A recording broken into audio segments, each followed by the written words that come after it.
Father, katintay pagalawan iti sa uli ako iti ito nga sundaway. And 2 Peter chapter 3 verses 17 to 18, sabi dito, You the beloved, knowing thus beforehand, take care that you are not carried away with the error of lawless people and lose your own stability. 18.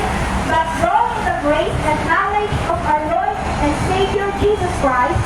To Him be the glory, both now to the day of eternity. Amen. Nakararag kayo? Bitido kay managparabor una Diyos, may tayo kaapon, inay tulad na puntaway. Upang apon, amin na tayo, gloria kung talat niya ka. Inay tulad na puntaway, nabasa ni apon at isa sa may suapon, itaraul ko yung ganitay kung nakamito Panginoon.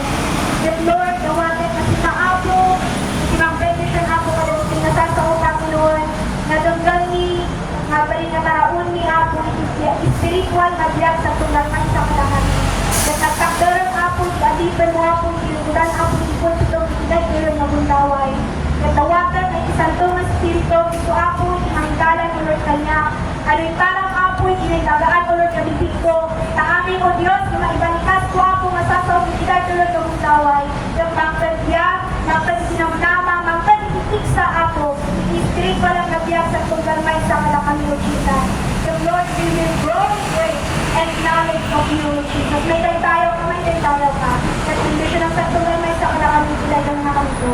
In Jesus' name we pray. Amen. Babalik natin sa satulay may sa kalakami tayo.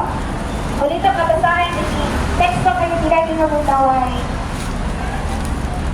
And 2 Peter chapter 3, 17 to 18 ang sabi, You therefore, beloved, knowing this beforehand, take care that you are not carried away with the error of lawless people and lose your own stability. But grow in the grace and knowledge of our Lord and Savior Jesus Christ. To Him be the glory, both now and to the day of eternity. Amen. Kaya, ang ating tema is grow in the grace and knowledge of God. Sabihin mo dyan sa katabi mo, grow in the grace and knowledge of God. Amen. Nabasahan tayo, kung ating babasahin, the whole chapter 3, mababasa natin dito dahil maipanggap hindi na ikari na ay si ako. Yung may pangako na pagbabalik ng ating Panginoon, Jesucristo. Na mula sa verse 1, si Apostle Peter reminded us that Peter is concerned about the very real possibility of believers becoming discouraged by their present circumstances. Di ba lahat tayo minsan doon sa circumstances or trials na ating nararanasan minsan, nakakapit tayo ng disappointment. Amen po ba? Meron po ba? Di ba minsan ganun? Kasi ang daming problemang dumarating. Pero si Apostle Peter, sinasabi niya dito, reminded us doon sa possibility ng mga believers when becoming discouraged doon sa present circumstances nila and believing the lies of the false teachers and turning their back on faith. Kaya, sa panahon natin ngayon, madami ng mga false teachers. Sinasabi niya, subo ako ng Panginoon. Ito ang salita ng Panginoon na gusto kong sabihin sa'yo. Pero they are false teachers na kinukuha tayo or nilalayo tayo doon sa faith natin kay Jesus Christ. Kaya kung if we read on sa chapter 2, o balik tayo doon sa chapter 2 ng 2 Peter 2:1, Peter warned the believers about those who were guilty of denying the Savior who broke their salvation. Peter warned us sa ating mga believers about yung mga ibang believers is dinideny kung sino ang who broke us from our sins. Dinideny ang Savior. Sinasabing, I am a Christian, pero he is denying Jesus. Meron po ba sa atin dito? Alam ko na wala. Because we are nairamot tayo, hindi pang natin tayo kini ako. That was the first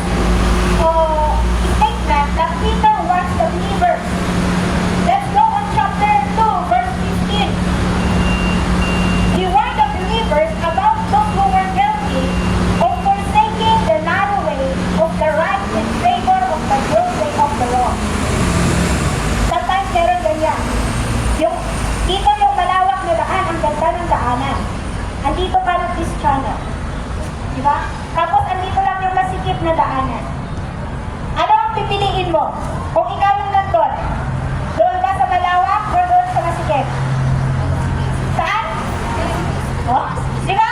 Sa literal na isip ng tao, doon tayo kasi doon sa malawak, napakaganda. Napakaganda ng daanan. Pero dito sa masikip, ang dilim na nga. Di ba? Takot tayong isa. Kaya yung pinupuntahan natin, yung malawak na daanan. Na kung saan yung dulo is kamatayan. Amen. Kamatayan. Hindi maganda kung ano yung patutunguhan. Pero dito sa masikip na daanan, kahit ang dilim, pero kunti lang pala yung dilim mo. Pagkakalampas ka na sa dilim na iyon, it's Lord. Ang liwanag na. Di ba? Kaya minsan, ayun na, ikalawang warning Peter sa atin, na dapat tignan natin kung saan tayo, yung paa natin kung saan ito patutungo. Amen po ba? And verse 16, and chapter 3, verse 16, sabi dito, as he does in all his letters, when he speaks in them of these matters, these are some things in them that are not to understand, which the ignorant and unstable twist to their own destruction, as they do the other scriptures. Peter warned the believers about those who are spiritual unstable and twist the scripture to suit their own agenda. Ginagamit lang yung salita ng Panginoon para sa kanilang kapakanan. Pero kung nabasa na nila is yun yung for about sa sin, hindi na nila yun pinapansin. Parang yung tinitignan na lang nila na verse sa Bible is nagigay ngay saan nga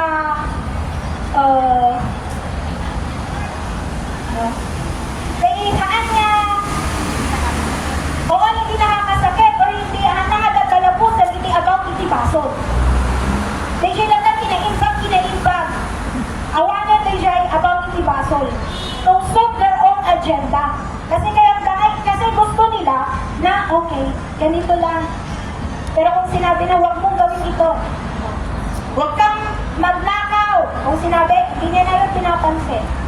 Kung pinipili na lang niya ang mga salita sa Bible, salita ng Panginoon, para lang masabi niya siya ay isang Kristiyano. Alam ko na wala sa atin dito. Amen.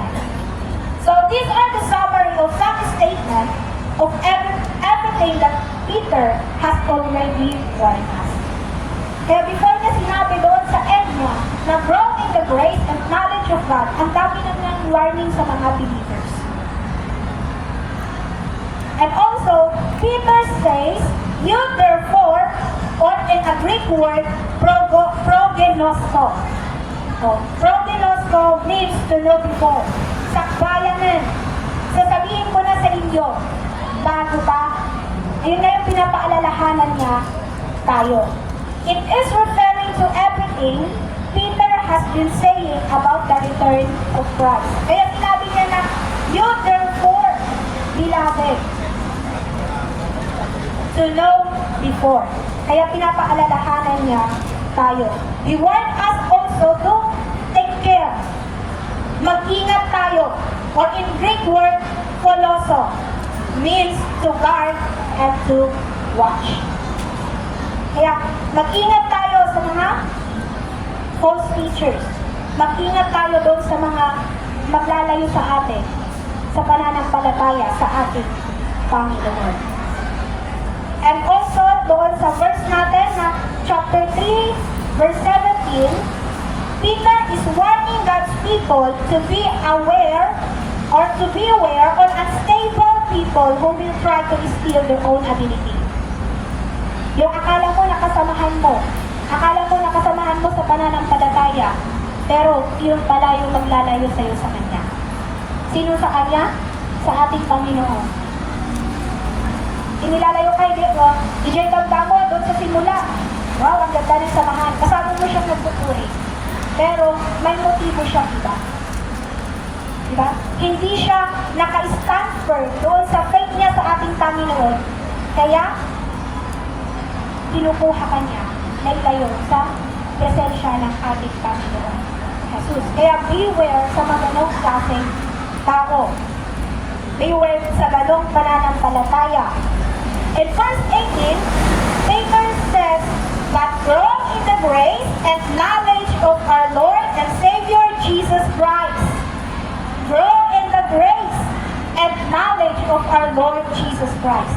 Haan lang ang inuna, hindi niya sinabi na to grow in grace today and in knowledge tomorrow. Hindi niya yung sinabi. Kundi magkasabay na sinabi niya na grow in the grace and knowledge of our Lord Jesus Christ. Amen. Amen. Kaya magkasabay lang yun. Yung sabi ng ating ni Apostle Peter. Because God is not impressed by spiritual ignorance sa mga kamangmangan, and also not impressed by spiritual arrogance sa mga mapagmataas. Kaya andun lang yung pagkahambal sa buhay ng isang Christian. To grow in grace and knowledge of our Lord Jesus Christ. So, how do we grow in knowledge? O, introduction pa lang ito. Okay, masama natin. How do we grow in knowledge? Ano, paano tayo lalago sa karunungan? It is easy. Diba? You grow in knowledge by reading and studying the Bible. O diba? Mag-grow ka kung binabasa mo o inaaral mo ang salita ng Panginoon. Hindi lang sa nakikinig ka, nakikinig dito, pero inilalabas sa kabila. Pag uwi mo, anya tayo dyan, yung sermon tayo. O diba? Ano na yung sermon kanina? Ano na yung message kanina? Hindi mo na maalala. Kasi you only a hearer. Nakikinig ka lang, pero hindi mo iniintindi kung ano yung pinapakinggan mo. Amen. Kaya ngayon lahat tayo, we are hearers and doers of the Word of God. Amen. Amen. Hallelujah. So, if you want to grow in knowledge, you read and study the Bible. Not only that, by attending church, that telling the Bible is the Word of God and exalt Jesus Christ. Gaya dito, Christian gathering, lahat tayo. Nag-gather tayo na itinataas natin ang pangalan ng ating Panginoon Jesus. Amen. Alam ko na iyon yung minimitihin ng puso ng bawat isa sa atin ngayon. To glorify and to exalt the King of Kings and the Lord of Lords.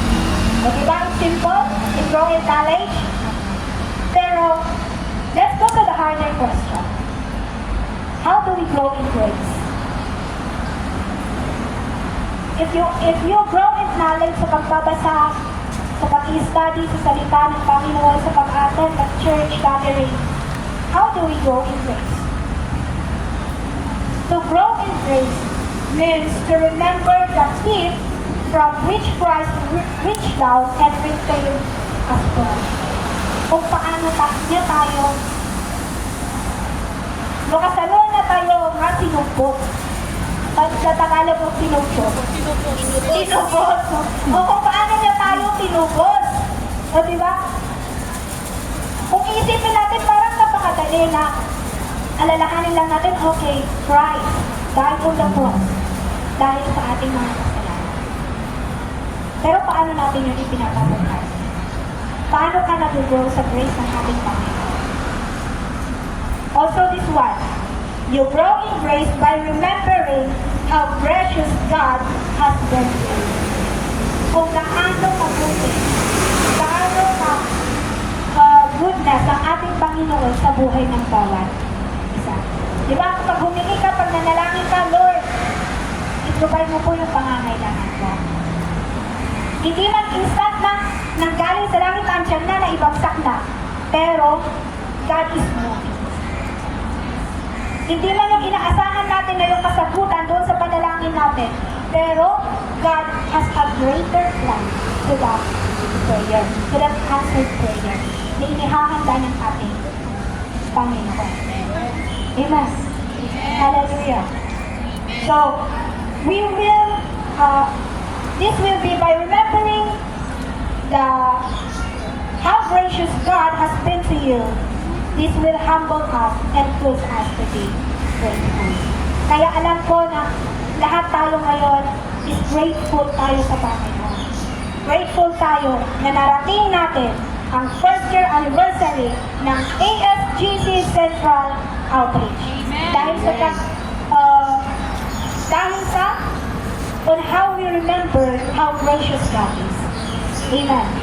Hallelujah, hallelujah. So if we constantly remember or tuloy-tuloy natin iisipin where Christ has brought us from and the grace He has given to us, we can take that moment and live in the grace of God and grow in the grace. Kaya kung tuloy-tuloy natin na alalahanin kung gaano kabuti ang ating Panginoon, kung gaano siya ka-powerful na Lord, doon natin malalaman on how to grow in that grace. Hallelujah. And to live in that grace. Spiritual growth is a biblical command and a daily choice. Daily choice natin yan. Araw-araw na kung pinipili mo na mag-grow ba ako spiritually. Or nandun na lang ako sa baba. Or dito na lang ako, pag-aupo na lang ako dito sa church. O diba? Dito na lang ako, nag-stay din ako. At least complete attendance ako. O diba? O complete attendance ako sa church, okay na yan. Pero hindi. Hindi ka mag-grow spiritually kung taga-attendance ka lang sa church. Kailangan mo din, ayun na yung sabi natin kanina, kailangan mong mag-aral ng salita ng Panginoon. Attending church is not enough to grow in grace and knowledge of our Lord Jesus Christ. Kasi nag-a-attend ka nga, pero hindi ka naman nakikinig. Nakikinig ka man, pero hindi ka umiintindi. Hindi mo iniintindi ang salita ng ating Panginoon. So, masasabi din natin dito, how will I be different tomorrow because I am fulfilling the command to grow? Paano kaya ako bukas? Kung yung pagbabago sa buhay ko, kung ipupulfil ko yung command sa akin to grow. Sabihin mo nga sa sarili mo ngayon, paano ba ako mag-grow? O paano ako naiiba kung ngayon pa lang sisimulan ko na mag-grow sa grace and knowledge of Jesus. Diba? Makikita yung pagkakaiba ng buhay natin noon, ngayon. Nung wala pa si Kristo sa buhay ng bawat isa. Diba? Kahit noon, ang saya. Diba? O sa akin, lumaki ako sa church. Lumaki ako sa church ng mga Sunday school. Kaya nga sabi na kahit yung hindi ako ng Bible school, hindi ako nag-graduate ng Bible school, parang hawak-hawak ko na, parang pangalan ko na rin yung pangalang pastor. Kabilang na doon sa pangalan ko. Which is sometimes, nai-intimidate ako. Noong una, nai-intimidate ako noon, hindi naman ako nag-graduate sa Bible school, pero tinatawag nila akong pastor. Noon din, active ako sa lahat ng gathering. Being a leader sa church, sa mga group ng ating mga denominations, I'm so active. Pero there are times kung medyo mas bata ako, pagsisimula ng aking ministry, doon din ako parang ayoko na, sumusukan. Kasi doon pala sa mga Kristiyano, pag tinig nila, perfecto ka. Diba? Tinitingnan nila ako parang perfecto. Parang hindi ko kayang magkamali. Pero sabi ng salita ng Panginoon, nung ipinapaalala niya sa akin, kasi iniisip ko din noon na ang bata ko pa. Parang galitin ko Panginoon. Pero in 2 Timothy chapter 4 verse 12, sabi niya doon, saan mo, nakala na? Ora ijay kinakubin mo, kat agbalin ka kumama, unidad ka na hindi ng atin. hindi pa nagsaon, hindi pa nag-serve in purity and love, hindi ako Diyos. Amen. Kaya ngayon, I'm so grateful din na kahit ang daming circumstances, trials na dumating sa buhay ko, andito pa rin ako na nakatayo para lang i-share ang salita ng Panginoon. Amen. Diba? Kaya nga, doon sa buhay ko, sometimes, si Satan, kung ano yung, before tayo napupunta doon sa 5 applications on how to grow, gusto ko rin na i-share yung testimony ko na for my past how many months na ako dito, kasi magpo 2 years na ako dito. Nung bago ako pumunta dito, ang panalangin ko sa Panginoon, kung ipupunta mo man ako sa Hong Kong, alam ko Lord na gagamitin mo ako doon. Noong una, ayaw kong magbukit sa church. Kung saan man church dito. Gusto ko, ayun nga yung sabi ko kanina, gusto ko lang maging member. Pero ang Panginoon, tinawag ako. Yung pala, unti-unti na, even this one, I'm so grateful na na-invite ako for this. Para lang i-share ang salita ng Panginoon. Kasi, God has given me the power to overcome the fear and timidity sa buhay ko. Kaya nakatayo ako that even sometimes, yung ano nga, yung hindi ko ma-over ng iwan ko ba, matagal na rin naman ako na tumatayo sa itilikod na itipon ito mo, at kastada biti, tunay, nagtigar-gar iti tunay. Ramdam na hindi ko nakikita ulit ako. I give you the power to overcome fear and timidity. Amen. Hallelujah. So, let's go to the 5 applications on how to grow. 5 applications. Number 1, be humble. Sabihin mo sa katabi mo, be humble. Be humble. Remember that God resists the proud but gives grace to the humble. Hallelujah. Amen. In James chapter 4 verse 10, isahin natin sa James chapter 4,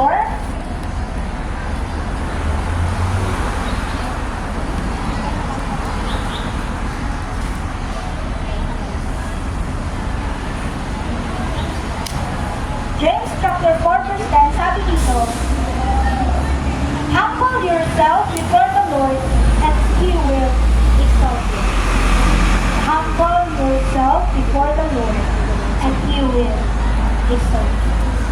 It is a call to humility or pagpapakumbaba. So if you humble yourself to the Lord, God will exalt you. Sinasabi niya sa atin ngayon, na be humble because in the right time, I will exalt you. And 1 Peter chapter 5 verse 6, sabi din dito, it is a direct command to be humble. Humble yourself, therefore, under the mighty hand of God, so that at the proper time, He may exalt you, casting all your anxieties on Him because He cares for you. God cares sa buhay ng bawat isa sa atin. Yun nga, sabi natin kanina, it is a call to humility o ang pagpapakumbaba. It is as a direct command sa buhay ng bawat isa sa atin to be humble. Kaya ulitin ko rin yung sabihin that if you humble yourself to the Lord in the right time, God will exalt you. Hallelujah. Amen. On being humble, discover God's purpose in your life.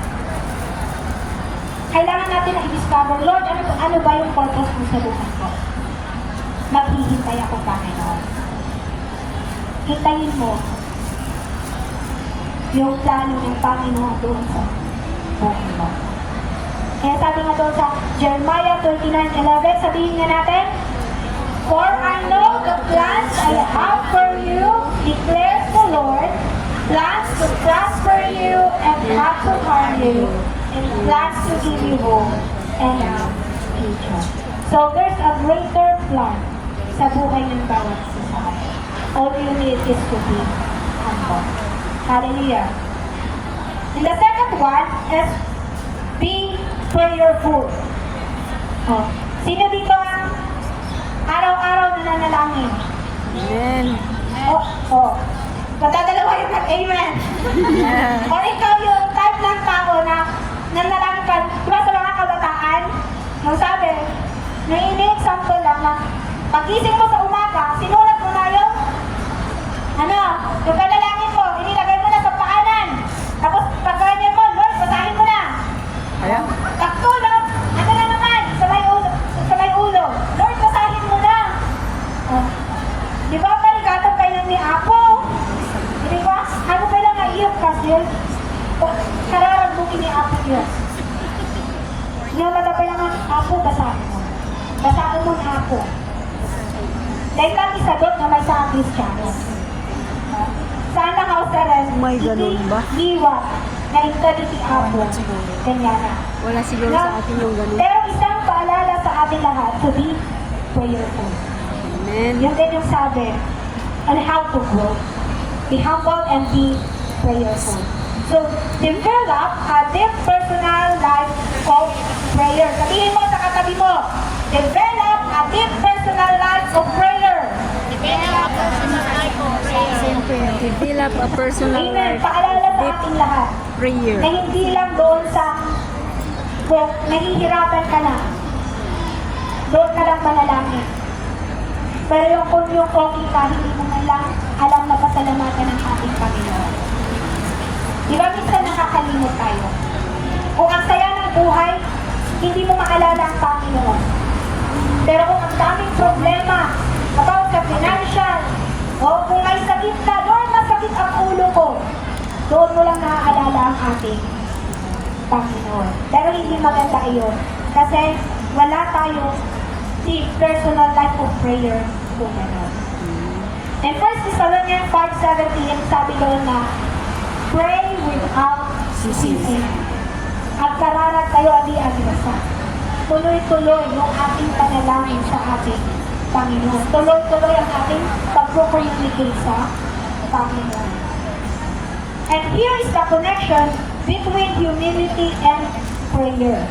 Pagpapakumbaba, panalangin. Now, if we are not humble, we will not pray. Diba? Kung walang pagpapakumbaba sa atin, hindi tayo nananalangin. Kasi, handa nga dumatag iti Apo, doon saan ka nga na nagpakumbaba. Handa nga, hindi mo nakikita na may kasalanan ka. So, if we are not humble, we will not pray. Arrogant people will not humble themselves to speak and to hear instructions. Hindi tayo arrogant.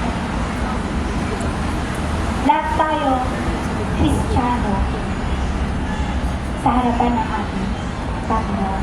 Because we accept Him as our Lord and Savior. Amen. Lahat po ba tayo in-accept na si Jesus Christ as our Lord and Savior? Amen. Hallelujah. Amen. And 2 Chronicles chapter 7 verse 14. 7:14a sabi dito, if my people who are called by my name will humble themselves and pray. Doon na tayo. If my people who are called by my name will humble themselves and pray and seek my face. Huh? And seek my face, I will turn from heaven and heal their land. Amen. Pero doon lang tayo mag-focus sa 14:8 that if my people who are called by my name will humble themselves and pray. Kaya magkasabay, nandun din yung humility and nandun din yung panalangin. Kaya always, sabihin mo sa katabi mo, manalangin ka kapatid. Manalangin ka, kapatid. Manalangin tayo kapatid. Amen. Pray without Kasi madi-develop natin ang deep personal life of prayer kung palagi tayo nakiko-communicate sa ating Panginoon. Ano yung una? Sa 5 application on how to grow. Be humble. Dalawa. Be prayerful. And number 3, be focused. Saan kaya ako magpo-focus? Be focus. Read, study, and equip yourself. Read, study, equip yourself. Ihanda mo ang iyong sarili. Yes, Saan ko ba ihahanda ang aking sarili? Saan ba? Sa pagtatrabaho ko na naman bukas? Natatapos na naman yung off ko ngayon? Maghapon, ihahanda ko ang aking sarili sa pagtatrabaho bukas? Pero no. Read and study and equip yourself sa muling pagbabalik ng ating Panginoon. Amen. Kasi ngayon, paalala sa atin na be focused. Sa panahon natin ngayon, it is easy to be distracted. Yes, right. Ang dami ng distractions. Right. Kahit saan tayo pumupunta, there's a lot of distractions. Ngayon pa nga lang, di ba? Pinaka-problema ng mga, di ko alam kung kabataan o ano, kasi kabataan, walang kabataan. Doon sa kabataan, ito. Especially, kung, wow, tumatangis na iPhone. Di ba? Kung may iPhone ka, hindi mo wala-wala ang tingin mo doon sa cellphone mo. That even if it's not iPhone, sa mga gadgets natin. Ilang oras ka nag-i-spend ng time sa cellphone at ilang oras ka rin nag-i-spend ng time reading and studying the Word of God. Diba sometimes, at adon iti oras tayo iti cellphone. Not only on cellphone, sa mga gawain, mas madami na ang oras kaysa sa pag-aaral at pagbabasa ng salita ng Panginoon. Even if we are working, dapat nabigyan natin ng oras yung pag-aaral natin. Amen. Pagbabasa sa salita ng Panginoon. Keep your eyes focused so that we can see how gracious our God is. Kasi yung kung mata natin nakakita-kita, makikita na, haan tayo nga direkta nga makikita, no kasano iti kinaimbat iti apo iti biyak sa tulungan sa. At even right now, ang daming distractions dyan. Pero kung yung tayo natin, na dalawa, is dito lang nakikinig, o yung mata natin is dito lang tumitingin, maiintindihan natin yung salita ng Panginoon na gusto niyang ihayag sa buhay ng bawat isa sa atin ngayon. Hallelujah! Amen, amen. In Hebrew chapter 12, verse 2, Hebrew chapter 12, verse 2, sabi dito,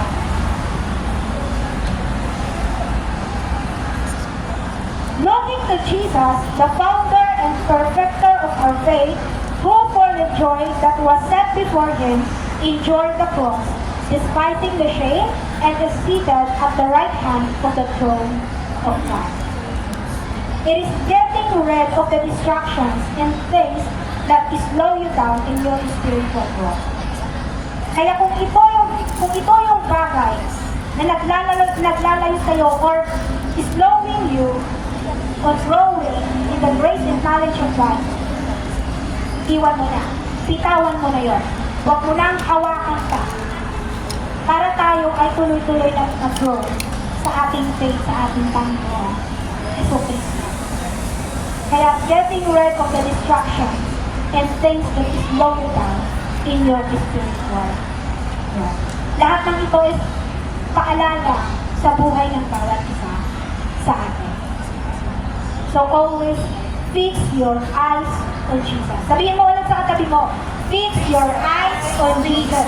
Fix your eyes on Jesus. Now let's go to number 4. Be bound by the Word. Be bound by the Word. Or magbabad ka sa salita ng Panginoon. Amen. Magbabad ka sa salita ng Panginoon. And be a serious student of the Bible. Hindi kailangan na kahit hindi ka na naging estudyante sa Bible school, pero be a student in reading and studying the Bible. Amen. Hallelujah. Basahin mo. Huwag kang magsawa sa pagbabasa sa salita ng Panginoon. get into the Word of God. Even yung salita ng Panginoon, it is a two-edged sword. It cuts, coming, and going. Kasi nakakasakit ang salita ng Panginoon minsan. Natatamaan tayo sa salita ng Panginoon.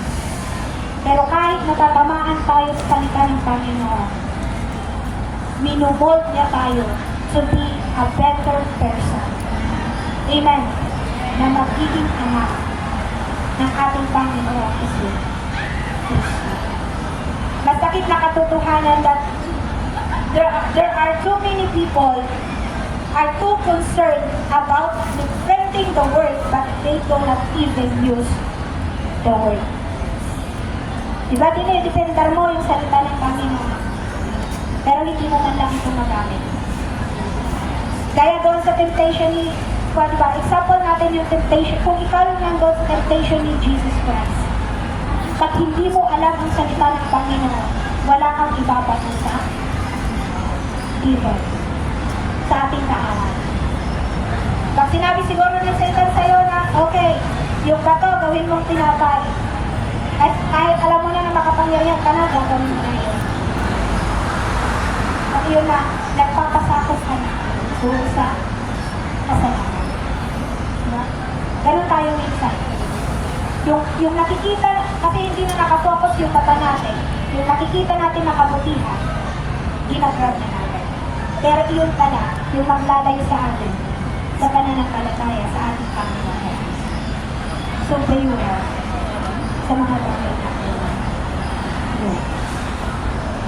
If you are not in the Word of God, do not proclaim that you are growing believers. Because you are not. Kasi hindi. Kung wala ka sa salita ng Panginoon, kung hindi mo alam ang salita ng Panginoon, huwag mong sabihin na, I am a growing believer of Christ. Kasi hindi. Na kahit ngayon, John 3:16, hindi mo alam. O, sino na? Lahat ba tayo alam natin yung John 3:16? Amen. Di ba? Dahil alam natin na ang ating Panginoon Jesucristo ay namatay. Dahil para lang tayo ay tubusin. Amen. So, if you are not in the Word of God, do not proclaim that you are a growing believer. Because you are not. In Joshua chapter 1 verse 8, alam ko na alam natin ito. Joshua chapter 1 verse 8, meditate, the book of the law shall not depart from your mouth, but you shall meditate on it day and night, so that you will be careful to do according to all that is written in it, for then you will make your way prosperous, and then you will have good success. Pinapaalalahanan pa rin tayo ng Panginoon na sa araw at gabi, i-meditate natin ang kanyang salita. Na katulad ng prayer, hindi lang doon sa time na gusto mong pagbasa. Isalita ng Panginoon doon na. Tapos pag tinatamad ka na, hindi na. Pero at day and night, araw man o gabi, ating basahin ang salita ng Panginoon. Like even if we are using our phones, so pag babasa ng salita ng Panginoon, off mo yung data mo para walang distractions. Diba? Hindi yung nagbabasa ka ng Bible, pero naka-on naman yung notification mo, tapos may nag-chat na, o ayan na, reply agad, na wala ka na doon sa binabasa ka. So, in reading and studying the Word of God, may me time na. Ito oras mo ito pa. Kaya aking aaralin at babasahin ang iyong salita. Number 1, be humble. Number 2, be prayerful. Number 3, be focused. Number 4, be bound to the word. And number 5, keep your hands busy. Keep your hands busy. Hindi sa paglalaba, hindi sa pagpupunas, hindi sa pagtatrabaho sa loob ng bahay. But busy sa work ng ating work para sa ating Panginoon Jesus. Keep your hands busy to work in His field of souls. Amen. Sabihin mo sa katabi mo, keep your hands busy. Keep your hands busy. O, hindi keep your hands busy sa pagdodot-dot ng cellphone. Kung narinig natin yung mga ano natin na keep your hands busy, hindi, alam na natin na ito ay about the giving. Pero sa ngayon, hindi lang ito about sa giving, but for the work and His field of souls. Amen. So, have a season of waiting upon the Lord. And keeping your hands busy is have a season of waiting upon the Lord. So, habang hinihintay mo ang Panginoon, kailangan busy ka doon sa field of souls ng ating Panginoon Hesus Kristo. Nagtatrabaho ka doon sa ministry na ibinigay sa iyo ng Panginoon. Kung yung ministry mo doon sa church, pagpupunan. Ministry mo sa church, pag-prepare ng mga pagpunan. Gawin mo iyon para sa Panginoon. Hindi dahil sinabi ng pastor mo na ito, ang ministry, ito ang gagawin mo. Pero usa mong gagawin para sa ating Panginoon Hesus Kristo. Remember that we are laborers in His field of souls. So if you want to grow in the grace of Lord Jesus Christ, it is means putting to use your hands what has been placed in your heart. Kung ano ang na-place sa puso mo, alam ko na iyon yung gagawin mo para sa atin. Panginoon. In giving man, kung ano yung nandun sa puso mo na kaya mong ibigay, gagawin mo iyon para sa atin. Panginoon. Kung yung hands mo is gusto mong i-hands yung kapatid na iyon, o ipag-pray ang kapatid na iyon kasi nakikita mo, kinukonflict ka ng Holy Spirit. So pray for that person. Gawin mo yan para sa atin. Panginoon. Amen. Amen. Hallelujah, Jesus. So in Proverbs chapter 14, verse 23,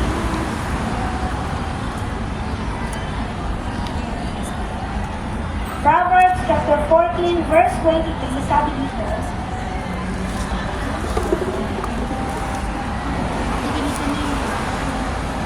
in all toil there is profit, but mere talk tends only to poverty. All hard work brings a profit, but a mere talk leads only to poverty. Kaya kung nagsasalita ka lang, pero wala kang ginagawa, wala kang mapapala. Pero kung nagsasalita ka at may ginagawa ka, you will earn a profit. Amen. Because all hard work brings a profit, but a mere talk leads only to poverty. But here is the problem of many. They were sitting around waiting for God to do something. Naghihintay lang sila dahil walang ginagawa, kaya walang growth na nakikita sa isang mananampalataya. There is no growth sa buhay ng isang naghihintay lamang, pero walang ginagawa. Spiritual growth, that's our needs. Kailangan natin yung spiritual growth sa buhay ng bawat isa sa atin. Example natin ito. Babies are cute, di ba? Yung bagong panganak, yung mga babies, oh, cute, ang ganda. But if a person will remain baby for 10 years, 20 years, 30 years, something will be terribly wrong. Mapapansin na natin na may mali. Katulad na rin sa ating mga mananampalataya. We are 10 years sa pananampalataya, 20 years, 30 years, but we act like babies Christian. At walang growth sa atin na nakikita. nandun lang tayo sa pagka-baby Christian. Isa ka lang attendee sa church na hindi ka nag-grow. Kaya now, God is reminding us to grow. Grow in grace and grow in knowledge. He offers us His grace in Christ Jesus to change our lives. And He gives us the tools we need. What is the tools that we need to grow in grace and knowledge of Him? His Word. To communicate what we need to know. Kaya nga ibinigay ng Panginoon ang kanyang salita para tulungan tayo na mag-grow sa Kanya. He is the one whom we seek to know, and He is the one who supplies the grace we need to grow. Ang ating Panginoong Jesucristo, He is our supplier sa knowledge para tayo ay mag-grow sa pananampalataya sa Kanya. Growing in the grace and knowledge of our Lord Jesus Christ should be the constant goals of the believers. Ano ba yung goal mo na isang Kristiyano? Ngayon, To grow in what is knowledge your goal? of God. To grow. Ha? Sana yung maging goal natin ngayon is this one. Grow in the grace and knowledge of God. Amen. Kasi doon sa first year anniversary of this church, of this outreach, alam ko lahat tayo, nag-grow na tayo. Amen. Madami tayong salita na napakinggan. Madami tayong testimony na napakinggan. And even we experience those. Kaya tayo ay nag-grow sa grace and knowledge of God. Kaya huwag na tayong babalik doon sa pagka-baby Christian. Pero tuloy-tuloy na yung ating pag-grow. That even the seed, remember the parable of the seed? Na yung mga natapon sa may thorn, sa pathway, doon sa stone, lumago sila ng konti, tumubo sila ng konti, pero hindi sila lumago. Kasi kulang sila ng knowledge of God. Wala silang stand firm na foundation of faith. Kaya sa oras na ito, sa araw na ito, palaging ipinapaalala sa atin ngayon that we must grow in grace and knowledge of our Lord Jesus Christ. Because if we do that, then everything else will fall into place. Amen. Amen.